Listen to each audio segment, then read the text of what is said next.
اعوذ باللہ من الشیطان الرجیم بسم اللہ الرحمن الرحیم السلام علیکم ورحمۃ اللہ وبرکاتہ۔ ناظرین، میں ہوں فیصل سید، آپ میرا یوٹیوب چینل دیکھ رہے ہیں۔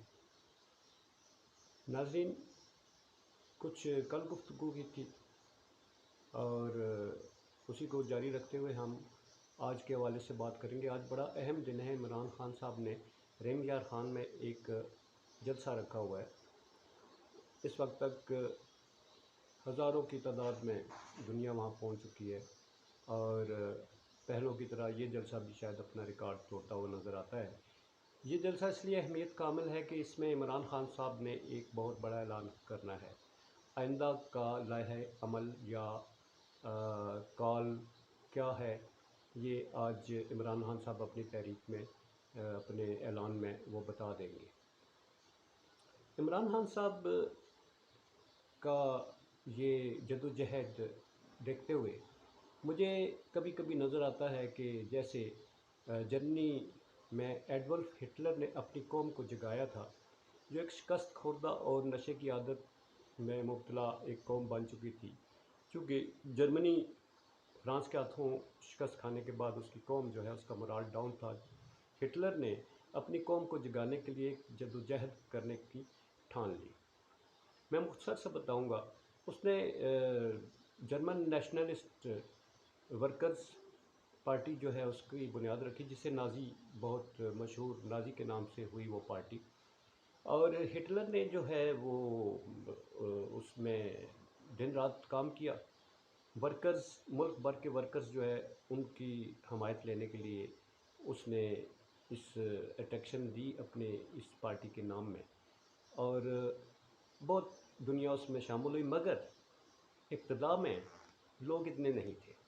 ہٹلر کا پہلا جلسہ جو ہے وہ 1922 میں ہوا، جس میں صرف 2000 لوگ تھے، مگر 15 ہی دن بعد اس کا جب دوسرا جلسہ ہوا تو اس حال میں تل دھرنے کی جگہ نہیں تھی، بلکہ باہر بھی دنیا موجود تھی۔ ہٹلر اپنی قوم کو جگانے میں کامیاب ہو گیا تھا۔ اس نے اپنی قوم میں ایک شعور دے دیا تھا کہ مردہ رہنے سے بہتر ہے زندہ بن کے قوم بن کے رہے۔ تو اسی طرح سے یہ کبھی ڈیٹیل میں بات کریں گے اس بارے میں۔ تو عمران خان صاحب کی جدوجہد جو ہے اس کا بیانیہ ذرا ہٹلر سے مختلف ہے۔ اس کی ایک اپنی جدوجہد تھی، ان کی ایک اپنی جدوجہد ہے۔ یہ اپنی اس جدوجہد کو جہاد کا نام دیتے ہیں۔ جہاد وہ نہیں جو بندوق اٹھا کے کیا جاتا ہے، قتل و غارت کی جاتی ہے۔ یہ جہاد ہے معاشی ترقی کے لیے جہاد، غربت کے خلاف جہاد، مہنگائی کے خلاف جہاد، انصاف جو ہے وہ دلانے کے لیے جہاد، محرومیوں سے نجات دلانے کا جہاد۔ تو اس بیانیے نے زور پکڑا ہے، اور پاکستان کی عوام جو ہے 22 سال پہلے تو عمران خان صاحب کے ساتھ اتنی دنیا نہیں تھی جتنی آج موجود ہے۔ دوسری طرف ایک حکمران اتحاد ہے، وہ ظاہر ہے اپنی سروائیول کے لیے وہ بھی ہاتھ پاؤں مار رہے ہیں، وہ بھی جہاں تک ہو سکتا ہے ممکن ہے وہ معیشت کو ٹھیک کرنے کی کوشش کر رہے ہیں، مہنگائی کو کنٹرول کرنے کی کوشش کرتے ہیں جو ان کے قابو میں نہیں آ رہی، حالات ان کے کنٹرول میں نہیں ہے، جس کی وجہ سے عمران خان صاحب کے ساتھ جو ہے وہ دن بدن ان کے لوگ جو ہیں وہ ساتھ دینے کے لیے ان کی تعداد میں اضافہ ہوتا جا رہا ہے۔ حکومت ہے، انہوں نے سنا ہے پنجاب میں بھی کچھ تبدیلیوں کا پلان بنایا ہوا ہے، عدم اعتماد یا اعتماد کا ووٹ لینے کا کچھ سلسلہ چل رہا ہے۔ جو بھی ظاہر ہے جو اقتدار میں بیٹھا ہوتا ہے اس نے اپنے تئیں جو بھی کرنا ہوتا ہے وہ اختیارات کو کار لاتے ہوئے ہر چیز کر گزرتا ہے۔ پاکستان کا تو خاص طور پہ یہ المیہ ہے کہ کبھی کسی نے خود سے ریزائن نہیں کیا، مختلف حالات میں کرنا پڑتا ہے۔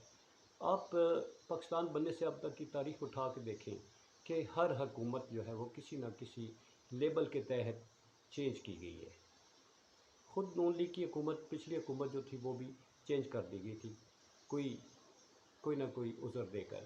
اس سے پہلے نون لیگ آئی ہے، پیپلز پارٹی آئی ہے، ان کو باری باری فارغ کر دیا گیا کچھ نہ کچھ عذر دے کر۔ ٹھیک ہے، یہ پاکستان میں ایک ہے، یہ سلسلہ چلتا آ رہا ہے، شاید چلتا رہے گا، اس میں نجات دلانے کا تو شاید کوئی نظر نہیں آتا۔ بہرحال پاکستان ہے جی، اس کی سروائیول اس میں ہمارا جو ہے سروائیو کرنا وہ پاکستان کی سالمیت کے ساتھ جڑا ہوا ہے. تو پاکستان مضبوط ہوگا، ہم سب مضبوط ہوں گے. آج بہت کچھ اندر خانے چل رہا ہے، درمیان خانے بھی چل رہا ہے، اور اندر خانے کے اندر خانے بھی بہت کچھ چل رہا ہے. آپ کو نیکسٹ ویڈیو پہ پھر میں بتاؤں گا، بہت کچھ ہے کہنے کو. فی الحال اتنا تھا. آج کا جلسہ ہے، بڑا امپارٹنٹ جلسہ ہے. دیکھیے آج کا اعلان جو ہے وہ بونچال لائے گا، کچھ بیلنس کرے گا، بہت کچھ ٹھیک کرنے کی بھی کوششیں ہو رہی ہیں. اللہ کرے ٹھیک ہو جائے، ہم اور آپ اس پاکستان میں وہ آسانی سے رہ سکیں، سروائیو کر سکیں، عزت کے ساتھ جی سکیں. دنیا میں پاکستان ایک باعزت مقام حاصل کر سکے. انشاءاللہ نیکسٹ ویڈیو میں پھر آپ سے ڈسکس کریں گے. اللہ حافظ. پاکستان زندہ باد.